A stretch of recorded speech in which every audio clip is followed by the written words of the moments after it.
읽었습니다. 제가 국민학교 졸업을 할 때 6학년 때에 장질부사라는 병에 걸려가지고 졸업식 사진도 못 찍고 그랬습니다. 그런데 그때에 신약 성경을 한 번은 다 읽었습니다. 그리고 이제 중학교 들어가서부터 구약을 읽고 성경 읽는 가운데 제가 어릴 때부터 제일 의문이 되는 부분이 오늘 읽은 이 본문입니다. 이 본문을 읽으면서 참 하나님도 이상한 하나님이네. 모세가 그렇게도 하나님이 이 이스라엘의 지도자로 백성을 구원하라고 할 때에 못합니다라고 5번이나 무려 사양을 하는데, 그런 모세를 끝까지 설득을 해가지고 이스라엘의 지도자로 시키더니만은 정작 모세가 그 사명을 받고 이제 이스라엘 백성들을 구원하기 위해서 바로 앞으로 이제 가는 길목에서, 숙소에서 갑자기 하나님이 들이닥쳐가지고 모세를 죽이려고 했습니다. 아니 5번이나 사양을 할 때도 하나님이 가만히 있고 설득을 하고 살려주더니만은 오늘은 왜 갑자기 이제 사명을 수행하기 위해 가는데 하나님이 그를 죽이려고 하는가? 이해가 안 됐습니다. 도무지 이해가 안 됐습니다. 몇 군데 제가 성경을 읽으면서 이해가 안 되는 부분들이 좀 있어요. 그런데 그 다음에는 그 요한복음 2장에 가나 혼인잔치를 하는데 예수님의 어머니가 포도주가 떨어졌다고 하니까 예수님한테 가서 포도주가 떨어졌는데 어떻게 해야 되겠냐고 하니까 들참 예수님이 하신 말씀, 여자여 나와 무슨 상관이 있나 하니까, 아니 예수님이 자기 어머니를 여자여 이래. 그게 이해가 안 됐어요. 어릴 때 그게 이해가 안 돼가지고 참 제가 속으로 많이 좀 고민을 했습니다. 예수님도 별 볼 일 없네 이런 생각까지 했던 때가 있었습니다. 그 외에도 몇 군데가 더 있습니다만 오늘은 생략을 하고 다음에 한번 이야기를 우리 토론을 해봅시다. 여기 갑자기 하나님이 나타나서 이제 사명을 수행하러 가는 모세를 죽이려고 했는데, 성경학자들은 이때 하나님이 어떤 방법으로 모세를 죽이려고 했는가에 대해서는 성경에 잘 나타나 있지 않으니까 성경학자들은 어떤 분을 말하기를 아마 그 급한 그 아주 지독한 병을 들게 해가지고 죽이려고 했던, 또는 하나님의 사자가 나타나가지고 모세를 칼로 죽이려고 했지 않았겠느냐 하면 여러 가지 학설들이 있습니다만, 어쨌든 중요한 것은 하나님이 모세를 죽이려고 했다는 것입니다.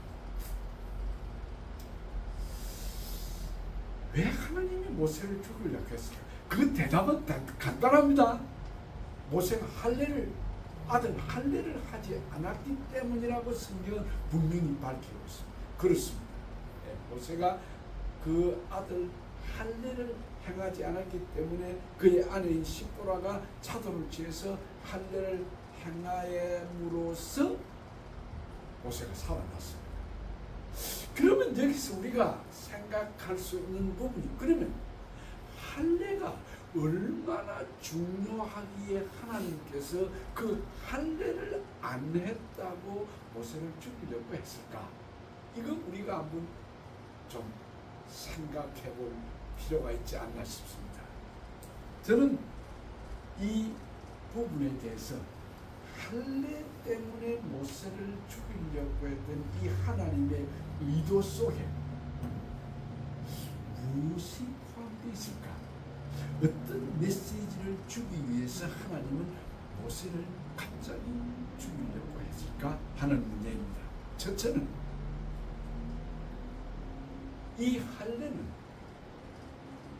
하나님의 백성과 하나님 사이의 체결한 언약입니다. 카바넌트, 이것은 어느 한쪽만이 이야기한 것이 아니고 하나님과 모세 사이에 약속을 했습니다. 서약을 했습니다. 그런데 특별히 여러분 이 언약이라는 말을 구약 히브리에서는 베리트라는 말을 쓰는데 이 베리트라는 이 언약이라는 이 카바넌트라는 말에 언약을 체결하는 당사자가 A와 B가 그 약속을 체결할 때에 반드시 짐승을 잡아가지고 새나 아니면은 다른 짐승을 잡아가지고 그 약속을 체결하는 장소에서 그 잡은 짐승을 둘로 절반으로 완전히 쪼개어 놓고 죽은 짐승을 이렇게 부분으로 잘라서 쪼개 놓고 당사자들이 그 앞에서 언약을 체결합니다.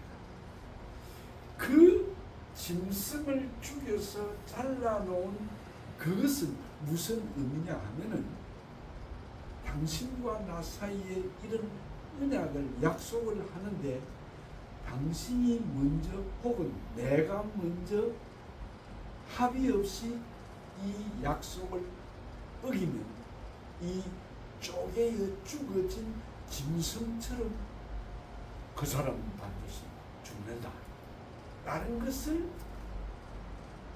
서로 그 체결하는 장소에 놓고 하면서 서로에게 각오를 다짐하게 하는 것입니다. 여러분 아시는 대로 이 할례 의식은 아브라함과 하나님이 맺은 언약인데 하나님께서 아브라함에게 너희들 자손들은 다른 이방인과 구별이 된다. 너희들 중에 남자아이는 난지 8일이 되거든 그날에 양피를 베고 하나님 앞에 할례 의식을 행하라. 그렇게 말을 했습니다. 이 할례 의식은 남자의 힘의 근원이라고 하는 이 양피를 베면서 그들이 이 의식을 행하는 것은 하나님께 전적인 충성, 헌신, 하나님 앞에 전적으로 모든 것을 맡기고 따르겠다고 하는 복종을 서약한 것입니다. 그래서 창세기 17장 거기 하나님께서 아브라함과 약속을 체결하면서 이 할례를 행하라.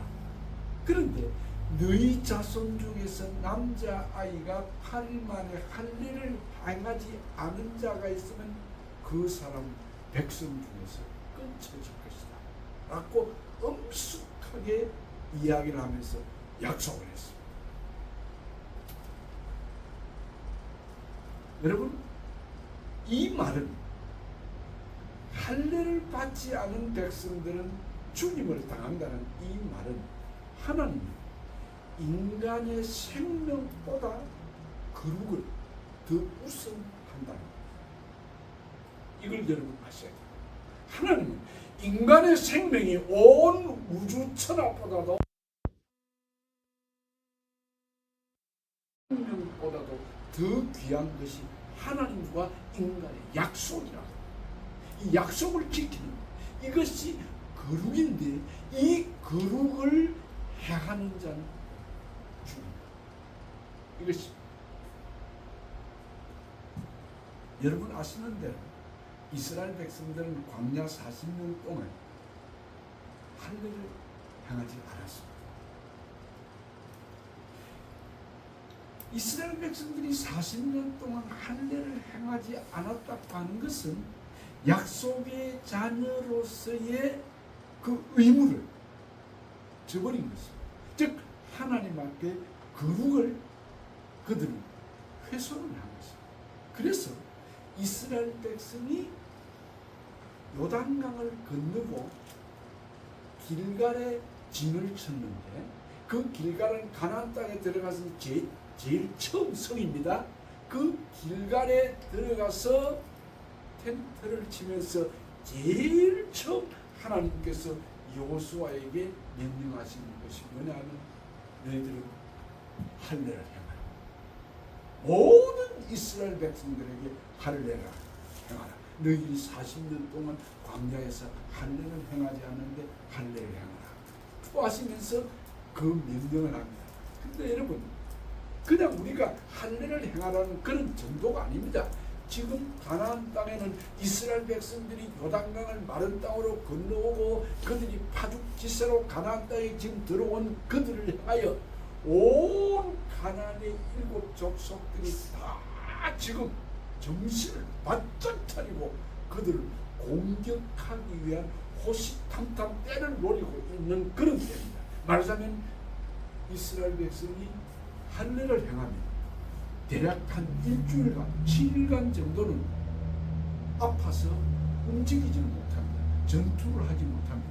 그러니까 참 하나님은 무모하신 하나님, 모순이 투성이 하나님, 비합리적이고 비정상적이고 도무지 비논리적인 하나님, 군사적인 입장에서 볼 때에 지금 그들 앞에 가나안의 7 족속들이 호시탐탐 지금 침략을 해오기 위해서 노려보고 있는데 그 앞에서 일주일 동안 할례를 행해서 아파서 드러누워있는 그 상황을 여러분 한번 상상해 보십시오.